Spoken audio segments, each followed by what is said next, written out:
Hello, bien-aimés, bonjour et bienvenue dans cette dernière session.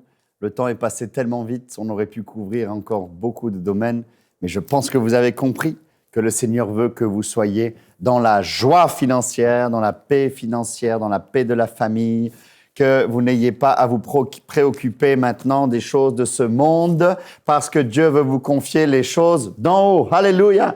Tout ce qu'on a vu, n'est-ce pas, ça paraît fastidieux, ça peut vous paraître difficile, ça peut vous dire « Oh là là, qu'est-ce que c'est long ?» Oui, mais vous allez aller beaucoup plus vite que vous ne l'imaginez. Ne vous relâchez jamais. N'oubliez pas que si vous arrêtez en plein milieu, eh bien, il faudra tout recommencer. C'est comme un marathon, il n'est gagné que quand on fait la dernière étape. Et les derniers kilomètres, souvent dans le marathon, sont les plus difficiles. Mais ce qui motive le marathonien, c'est qu'il sait que la ligne d'arrivée est presque prête. Et pour vous encourager, j'aimerais vous rappeler ce texte de Hébreux au chapitre 12 et au verset 11.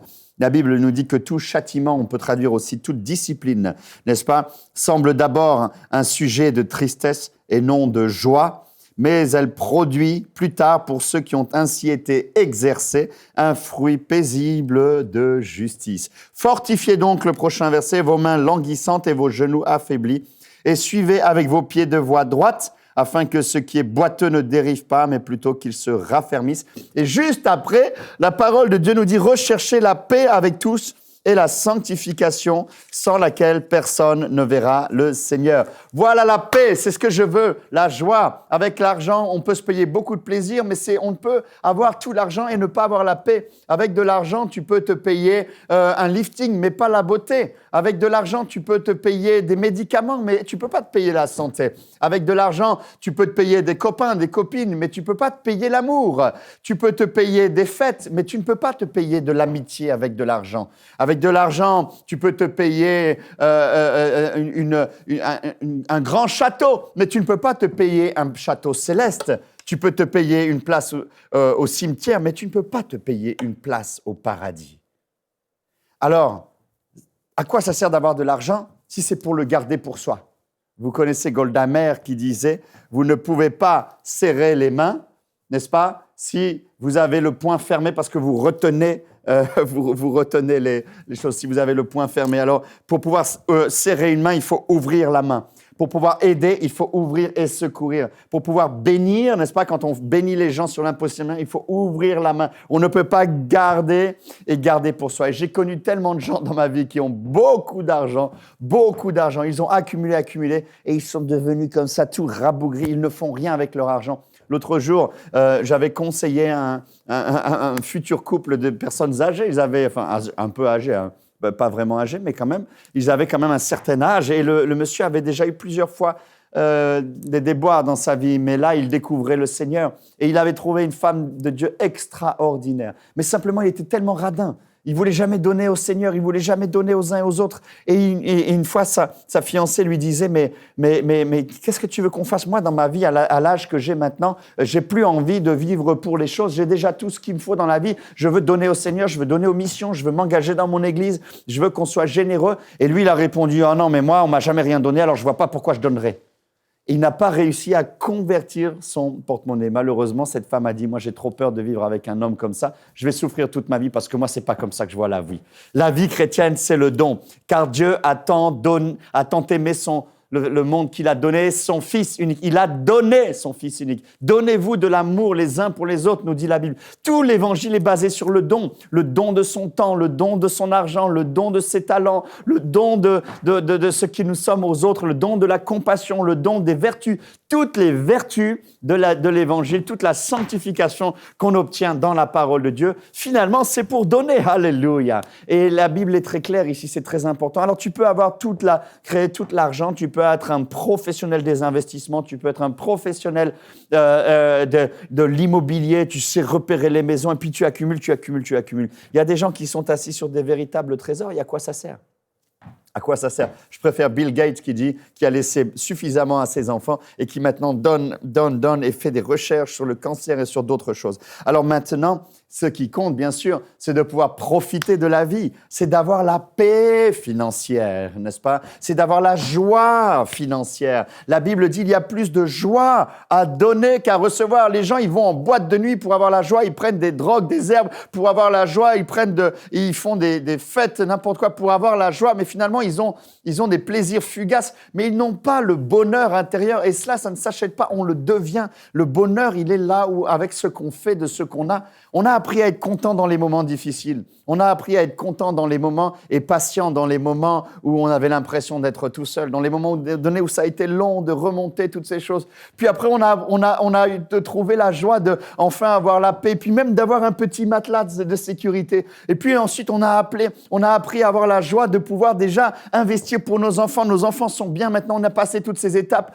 On a même eu la joie de pouvoir payer la maison entièrement. Et maintenant, c'est super. Vous vous souvenez, au tout début, je vous ai dit l'exemple de ce couple qui était à l'église et puis le pasteur qui disait « On a besoin de 5 000 $, s'il vous plaît, aidez l'église avec 5 000 $. J'avais pris l'exemple d'un pasteur qui n'avait pas été très correct. Mais maintenant, je vais vous prendre l'exemple de quelqu'un comme par exemple Reinhard Bonnke. Prenons l'exemple. Un homme de Dieu qui a amené des millions de gens au Seigneur, ou Carlos Anacondia. Imaginez, vous êtes dans une campagne, vous voyez des milliers de gens sauvés, vous voyez les gens qui pleurent, des démons qui sont chassés, etc. Puis vous regardez les lampes, vous regardez les camions, vous regardez autour de vous. Vous savez déjà combien coûte une place au cinéma. Vous vous dites, waouh, comment ils font pour investir comme ça? Combien ça coûte? Vous renseignez un peu, vous allez un peu plus loin et vous dire, waouh, vous savez, pour cette campagne-là, ça coûte $1 million. Nous, quand on avait fait Bercy, c'était 600 000 €.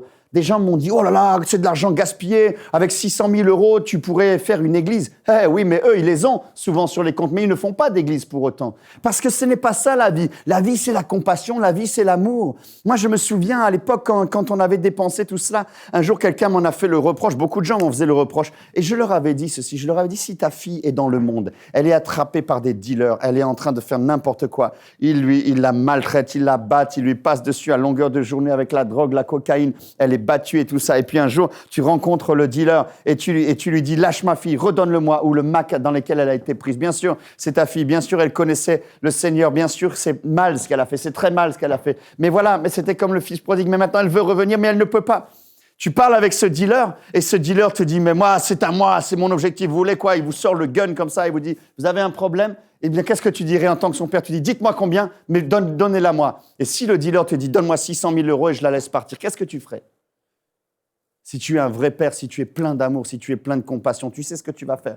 Tu vas aller appeler tous tes amis pour qu'ils t'aident. Tu vas aller revendre ta maison. Si tu as suivi ce cours et que tu as été sage, peut-être tu as déjà l'argent. Tu vas dire, ne bougez pas, je vais à la banque, mais vous me rendez ma fille. Tu prends ta fille d'un côté, tu lui donnes la valise de l'autre. Tu la prends et tu la sauves. Et puis ensuite, vous rentrez, vous pleurez à la maison. Déjà, tu as oublié que tu as perdu 600 000 parce que tu as investi 600 000. Parce que voici ta fille qui était perdue, voici elle est revenue. Alléluia, c'est ce que fait Jésus. Il n'y a pas de prix pour une âme. La Bible dit que celui qui aura investi dans le temps présent, qui aura perdu une maison ou des terrains ou des choses comme ça pour le Seigneur parce qu'il a investi, eh bien, il recevra au centuple, n'est-ce pas, ici sur cette terre et aussi là-haut. Parce que soudainement, tous les sens de la vie chrétienne prend son sens. Nous sommes là pour donner. Jésus est venu. Il a dit, c'est pour cela que je suis venu dans Marc 1, verset 30 à 35. Il venait le chercher. Il était fatigué, mais ils sont allés et il disait, il y a encore des gens à sauver, il y a encore des gens à guérir, il y a encore du bien à faire. Jésus était fatigué après les campagnes, il était là. Ils viennent le déranger dans son seul moment un peu tranquille et il se lève difficilement. Il fait un grand sourire. Il dit, allons aussi dans les bourgades voisines et dans les villages voisins parce que c'est pour cela et pour que j'y prêche, dit Jésus, parce que c'est pour cela que je suis venu. Oh, alléluia! Alors, on revient maintenant sur l'idée. Vous êtes maintenant, vous ici, vous êtes dans la campagne et là, le pasteur dit, écoutez, aidez-nous s'il vous plaît, ça a coûté $1 million.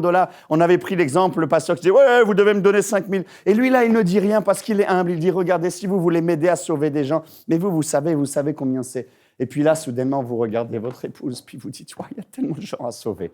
Il y a tellement de bien à faire. Regarde-nous maintenant, on vient encore de vendre une maison. Dieu nous a bénis, on a gagné, on a déjà ce qu'il faut. Qu'est-ce qu'on fait? Qu'est-ce que tu en penses, chérie? On lui fait une petite surprise à Carlos Anacondia, on lui fait une petite surprise à Reinhard Bonnke. Waouh, regarde ce que fait enseigne-moi.com. Maintenant, t'imagines s'il faisait ça en Chine, chérie? Qu'est-ce que tu en penses? Allez, on se donne un petit coup de coude, on dit, allez, on va faire du bien. Tu te rappelles, chérie, quand le diable avait essayé de nous prendre notre fille? et que par la grâce de Dieu, on a réussi à la sauver. Qu'est-ce que tu en penses si maintenant on ferait pareil avec toutes les filles perdues de ce monde, tous les garçons perdus de ce monde que le diable attrape comme ça? Si on aidait un petit peu, on va donner de ce qu'on a. Parce qu'ils se souviennent de Spurgeon qui disait à sa congrégation, à ceux pour aller en mission, que tout le monde soutienne les missionnaires. Il disait, si vous ne voulez pas aller en Afrique chez les cannibales, si vous ne voulez pas aller comme Hudson Taylor en Chine parce que vous ne pouvez pas y aller, alors au moins si vous ne pouvez pas y aller, aidez-les à y aller. Et il appelait sa congrégation à adopter des missionnaires, etc. Je vous demande de faire la même chose. Vous pouvez adopter des missionnaires au travers de World of Grace aussi, notre mission. Si vraiment quelque chose, le cœur vous en dit, franchement, sentez-vous libre. Nous ne parlons pas souvent d'argent, nous ne faisons pas souvent des appels, mais si vous l'avez à cœur, s'il vous plaît, aidez-nous. Parce que là, maintenant, nous sommes dans un moment où nous avons sublimé nos besoins. Nous avons sublimé. Alors, j'imagine ce couple qui dit, OK, alors on va faire une surprise. Je vous ai dit surtout, on ne donne pas par compulsion comme ça. Alors, on va laisser passer la journée. Mais on a bien pris l'enveloppe et sur toutes les enveloppes, vous inquiétez pas, il y a les adresses, n'est-ce pas? On connaît les trucs. Et puis, on rentre à la maison, mais déjà, on sait qu'on va faire du mal. Le diable nous avait attaqué sur les finances. Eh bien, nous, maintenant, on va servir Dieu dans le domaine où il nous avait attaqué. On va aller sur le même champ de bataille. Oui, je vous l'avais dit, l'argent, c'est le plus grand champ de bataille. Cette fois-ci, on va y retourner. Mais on va y retourner avec de la force. On va retourner avec notre bouclier parce qu'on est protégé, on a toutes nos assurances. On va y arriver avec nos armes parce qu'on sait déjà comment faire. Surtout, on a l'entraînement, on ne fait plus les mêmes bêtises qu'on avait avant. Et maintenant, Dieu va nous utiliser. Et on va venir, on va déposer les armes devant le Maître et on va dire, Seigneur, me voici, utilise ton serviteur. Oh, je peux te dire que Dieu va tout de suite te dire, là, tu vas sentir la présence du Seigneur. Tu rentres le soir, vous priez, tu demandes à ta femme, parce que maintenant, vous ne faites plus jamais les choses l'un sans l'autre. Vous avez appris à faire vos réunions hebdomadaires de finances tous les jours, qui sont maintenant transformées en réunions de prière, parce qu'il n'y avait plus grand-chose à prier. Avant, c'était quelle dette on allait payer. Maintenant, dans vos réunions financières, c'est qu'est-ce qu'on va donner. Alléluia! Tout a changé, vous comprenez? Vous avez retrouvé votre puissance. Le diable vous a lâché. Et maintenant, vous commencez à être ce que Dieu veut que nous soyons. N'est-ce pas? Ton Dieu ordonne que tu sois fort. Imagine, tu rentres à la maison et tu dis, qui fait le chèque? C'est moi. Non, c'est moi. Non, c'est moi. Tu vas pas me prendre ma bénédiction. Maintenant, vous allez commencer à vous battre pour savoir qui va faire le chèque. Et vous faites un chèque 500 000 € pour vous donner, ou alors 200 000 € pour tout le résultat net de la maison que vous avez gagné. Oh, quel plaisir! Vous allez dire, comment on va faire? La Bible dit, celui qui sème maintenant va récolter. Dieu va nous donner une occasion. Vous allez tomber sur une occasion. Vous allez, la prochaine fois, acheter 10 appartements pour le prix de 2 parce que le Seigneur, il va se dire, bon et fidèle serviteur. Maintenant, il a compris pourquoi il est sur terre. Il a compris pourquoi je lui ai donné tous ces dons. Il a compris à quoi ça sert. Alors, c'est à lui que je dois confier. Souvenez-vous, la Bible dit, on donnera même à celui qui a et on prendra même à celui qui n'a pas. C'est ça la vraie finance biblique. Oh, ça peut vous choquer peut-être, mais c'est ça la réalité. Donc moi, je m'attends que Dieu prenne, n'est-ce pas, de ceux qui ne font rien avec les richesses qu'il leur a données, les talents, les dons musicaux, etc., ou quoi que ce soit, et qui nous les donne à nous, qui voulons travailler pour le Seigneur. La Bible le dit dans Ecclésiaste 2, 26. Regardez, ce texte m'avait bouleversé quand j'ai compris ce que ça voulait dire. Dieu donne à l'homme, au pécheur, il dit au pécheur, c'est-à-dire à celui qui se trompe, n'est-ce pas?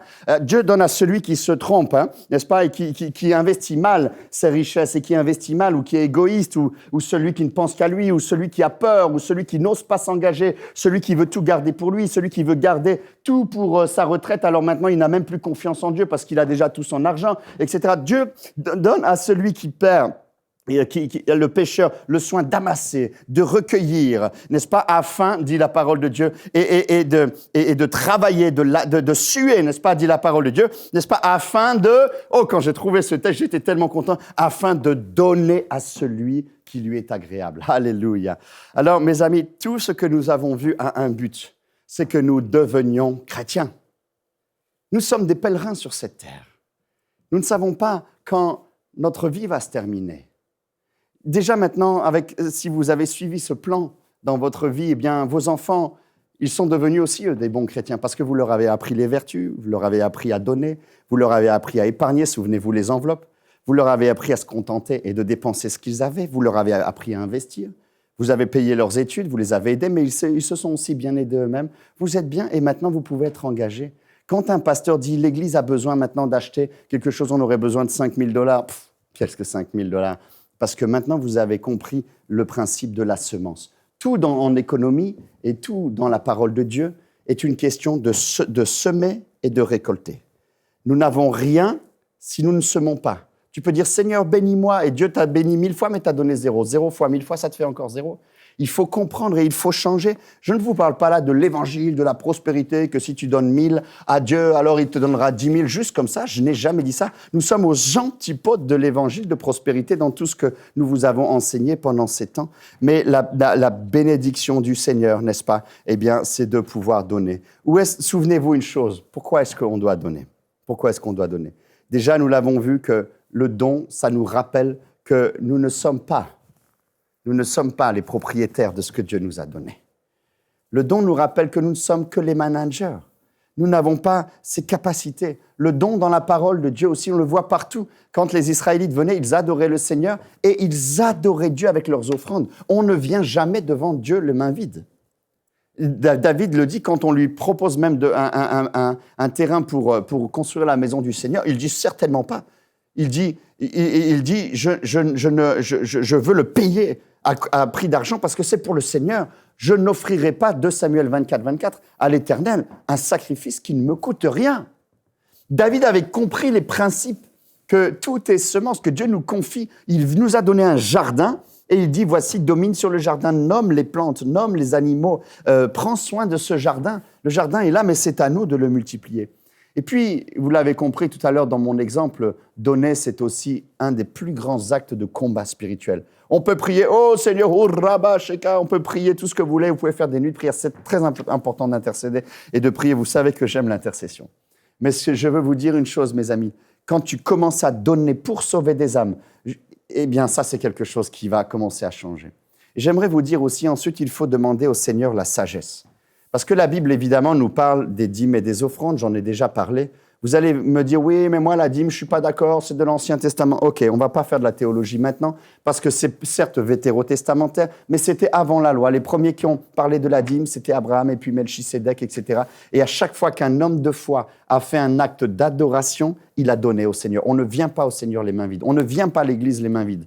Même, je vais même vous dire peut-être des choses qui vont vous choquer, mais nous, on essaie dans notre famille, en tout cas quand un homme de Dieu nous visite, qu'il ne reparte jamais à vide, même pour manger, même comme ça, parce que ça n'est pas la culture de l'honneur. Vous comprenez maintenant, vous faites vos croyances, si vous trouvez que je suis extrême, c'est votre histoire, on verra les fruits à la fin de la vie, mais ça, c'est pas le problème. Mais il n'y a pas que des fruits financiers, il y a des fruits en termes d'âme, il y a des fruits en mission, il y a des fruits en hôpitaux, il y a des fruits en bénédiction, il y a des fruits de partout, des fruits en joie. Par exemple, invitez le jour de Noël les pauvres de votre ville dans votre villa, maintenant que Dieu vous a béni, peut provoquer une grande joie, ou alors louer une salle pour que les sans-abri puissent avoir un Noël, va vous procurer parfois plus de joie que d'ouvrir votre énième cadeau avec une montre, une nouvelle montre Rolex. Vous en avez déjà quelques-unes, alors à quoi ça sert, n'est-ce pas? Peut-être vous en avez même pas parce que vous avez déjà beaucoup donné. Vivez comme vous voulez, vivez heureux, c'est ce que le Seigneur veut vous dire.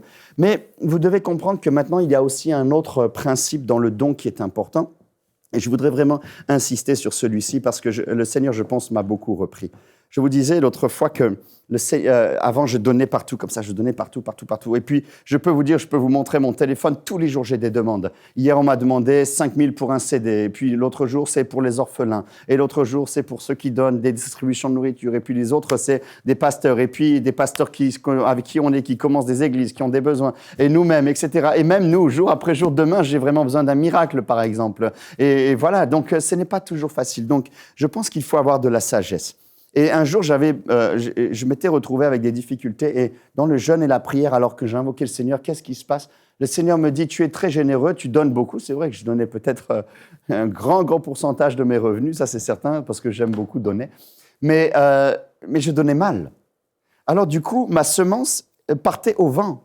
Et le Seigneur Jésus, une des plus grandes paraboles qu'il nous donne, c'est la parabole du semeur. Il dit, le semeur a semé, puis il y avait des terres rocailleuses.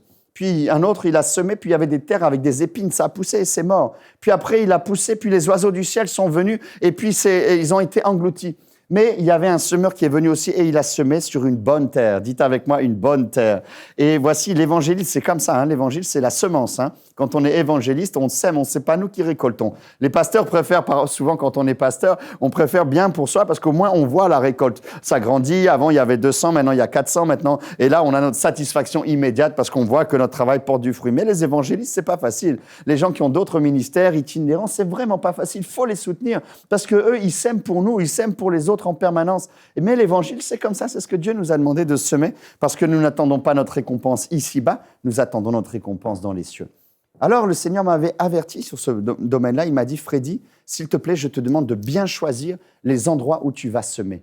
Et j'ai compris que même en affaires, c'est la même chose. Vous pouvez avoir 10 affaires et vous semez un petit peu, vous n'allez pas faire une grande différence. Mais si vous prenez une affaire ou 2 affaires et vous mettez le paquet, boum, d'un coup, vous allez donner du fuel, vous allez donner de l'énergie, vous allez donner des racines à un projet qui peut peut-être beaucoup plus grandir. Par exemple, une start-up qui commence, au début, c'est dur. Si un investisseur vient et dit « Oh, moi, je crois au projet » et soudainement, il met 1 million d'euros sur la table, n'est-ce pas, pour faire grandir, soudainement, tout change. Hop, hop, hop, ils commencent, ils se mettent en place, ils peuvent investir, ils peuvent faire de la commercialisation et d'un coup, peut-être que du coup, ils ont un gros contrat et les 1 million deviennent 100 millions et tout le monde est enrichi. Vous comprenez, c'est ça le principe. Nous devons donc avoir la sagesse maintenant que nous avons passé toutes ces étapes. Nous voulons être utilisés pour le Seigneur, mais nous demandons au Seigneur la sagesse en permanence. Nous disons, Seigneur, donne-moi plus, s'il te plaît, mais pas pour mal agir, pour agir bien.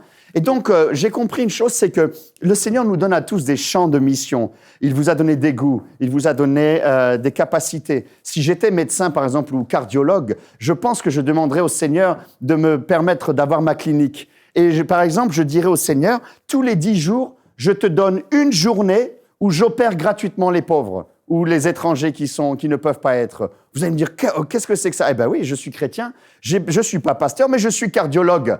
Alors, qui m'empêche, si c'est ma clinique, de faire le bien? Je prends 10 jours, je prends la dîme et j'opère gratuitement. Ce qui veut dire que je peux sauver des vies, des gens qui devaient mourir. Un pauvre qui devait payer 30 000 € pour une opération, soudainement, il paye 0. Alléluia! Je fais une fondation, je fais en plus de la défiscalisation, comme ça j'ai encore plus. J'envoie à tous les autres cardiologues l'idée et comme ça se multiplie. Et d'une idée d'une journée, eh bien peut-être que soudainement, j'ai maintenant 10 copains cardiologues qui disent « Ah ben c'est bon, moi je vais investir dans ta fondation. » Et là, comme ça fait de la défiscalisation. Bon, c'est des montages qu'on peut faire légaux.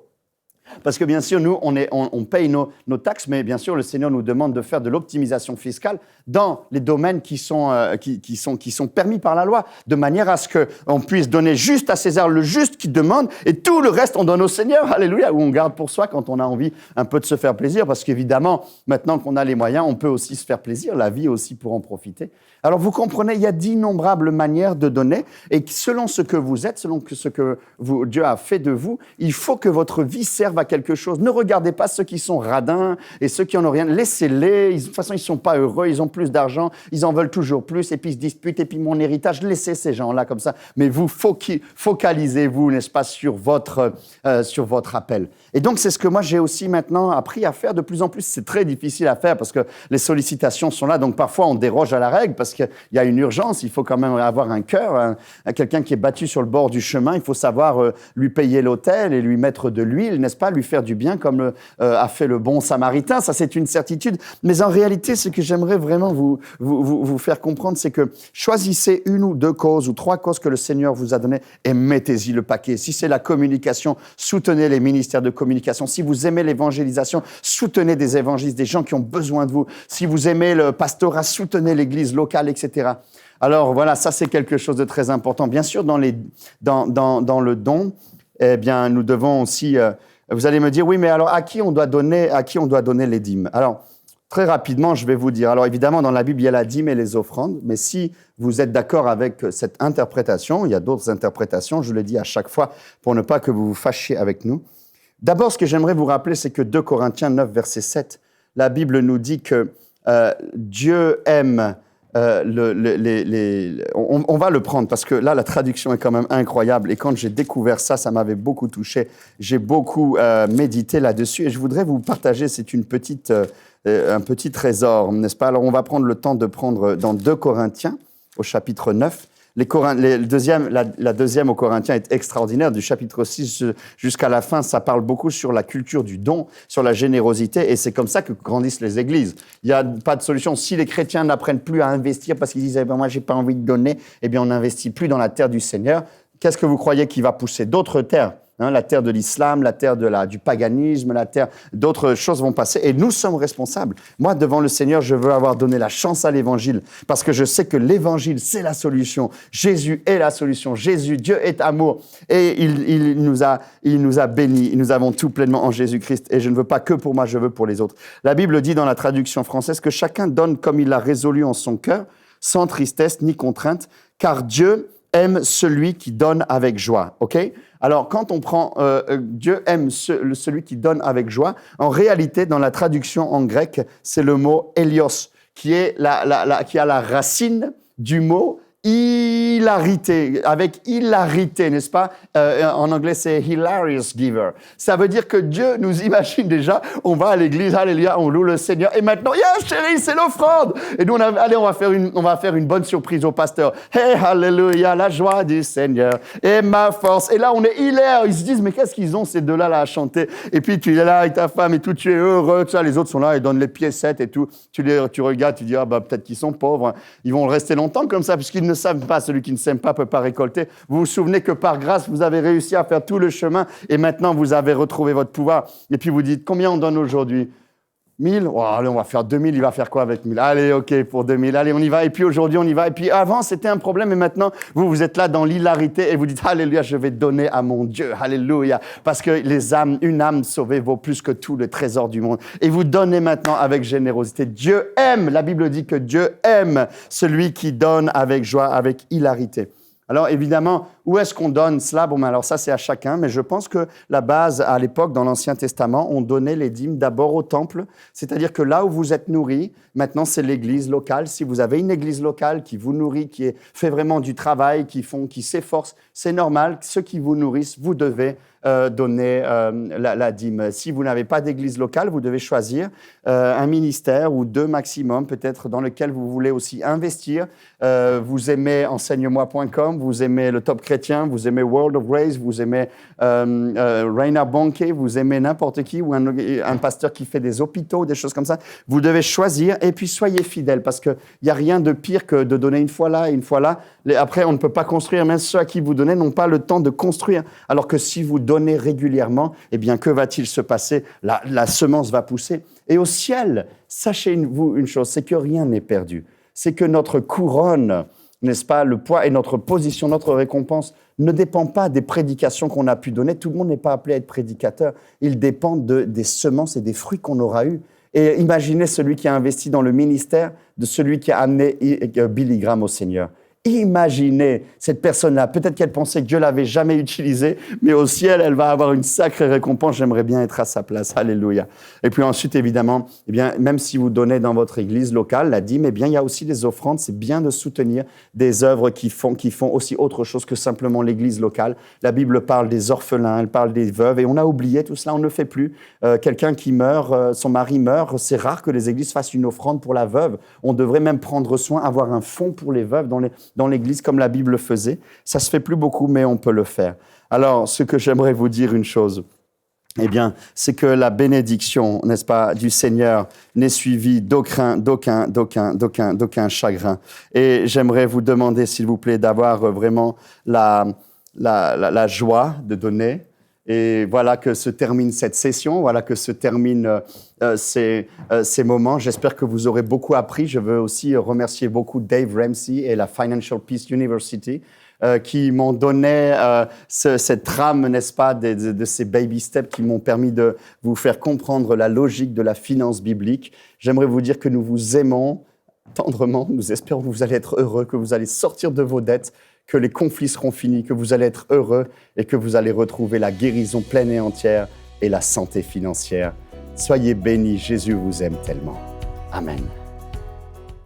Cette émission est rendue possible grâce au précieux soutien des partenaires d'Enseigne-moi Canal International. Retrouvez tous nos programmes sur emcitv.com.